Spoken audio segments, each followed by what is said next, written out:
John is a man. And Jane is a woman. We are not the same. Jane likes yoga and the beach.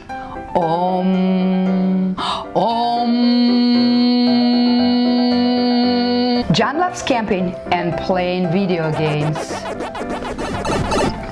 We met salsa dancing a year ago. We moved in together 4 months ago.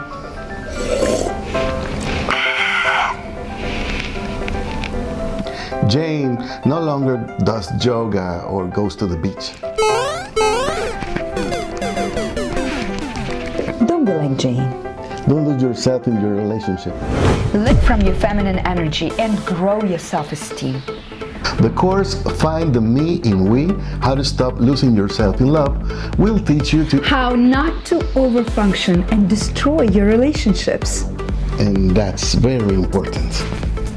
It will help you blossom into the strong, confident woman that you were meant to be. So, look for Find the Me in We How to stop losing yourself in love. on ebook.